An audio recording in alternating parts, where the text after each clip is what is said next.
बात को मानते हैं कि पूर्वजन्म भी होता है, पुनर्जन्म भी होता है। कल्पना कीजिए किसी की आयु 70 वर्षों की है, 70 वर्षों की अवधि है, कदाचित उसने 70 ही स्वप्न देखा हो, तो भी स्वप्न के 70 शरीर उसके संग हो गए, फिर भी वो अपना नाश नहीं मानता। इसका अर्थ यह है कि देह के भेद से जीव में भेद नहीं प्राप्त होता है और देह के नाश से जीव का नाश भी नहीं होता है।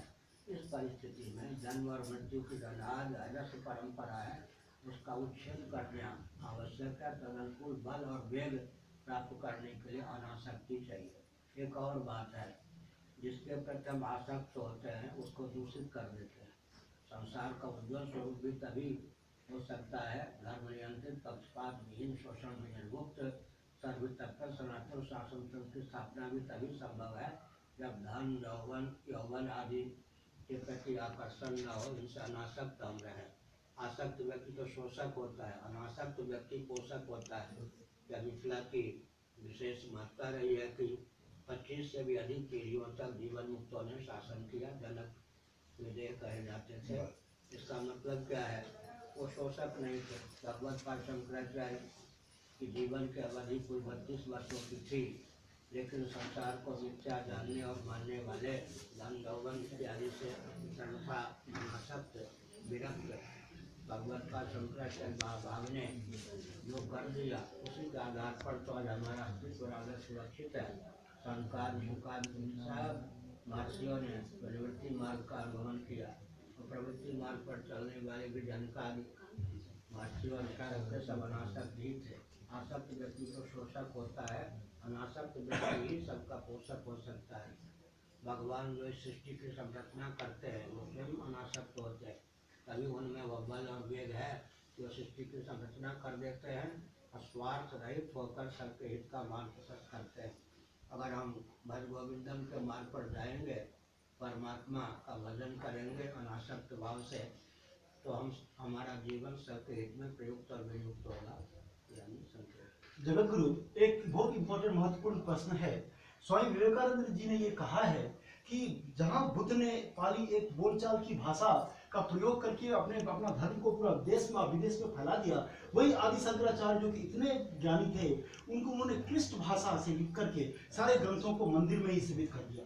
आज गुरु जी, हे जगत गुरु, मैंने आपका भाषण सुना, मैं धन्य धन्य हो गया। मगर मैं एक बात फिर भी कहूंगा कि साधारण व्यक्ति जो लहजा में, जिस लहजा में आपने अपनी बातें कही, वो मान लीजिए मुझ जैसा थोड़ा पढ़ा लिखा व्यक्ति बहुत अच्छा से समझ सकता है, पर जन साधारण तक सकरा ये बातें कैसे पूछे, इस बारे में आपका क्या है? विवेकानंद ने कहा या न कहा, विवेकानंद जाने। विवेकानंद जी के नाम पर जो आपने कुछ कहा सर, वो आपत्तिजनक है। अच्छा, क्योंकि MSc में भी गणित है सर, उसको आप सार्वजनिक रूप में जरा परिभाषित कीजिए, व्याख्या कीजिए, आप कर सकते हैं। कक्षा 1 से लेकर MSc तक साहित्य का भी अध्ययन होता है, इसी प्रकार व्याकरण का अध्ययन होता है, गणित का अध्ययन होता है।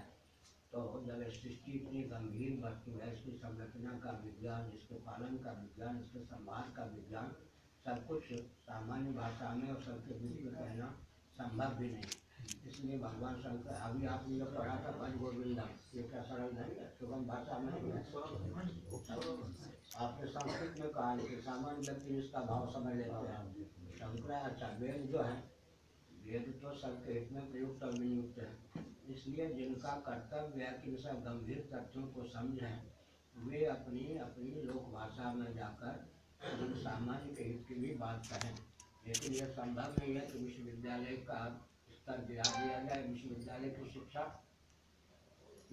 की शिक्षा विलुप्त कर दी जाए, तो आप अंग्रेजी में कैसे बोलते? अभी आप अंग्रेजी में बोल रहे थे, तो प्राइमरी की जो भाषा होती है जन सामान्य की होती है, धीरे धीरे भाषा का स्तर भी बढ़ता है या नहीं? आप पहली बात ये समझिए कि मातृभाषा में जो बच्चे बात करते हैं, अगर उतना ही पर्याप्त होता, मातृभाषा वही रहेगी, लेकिन उनके भाव में प्रगल्भता लाने के लिए फिर उसको अपनी मातृभाषा भी MA तक क्यों पढ़नी पड़ती है?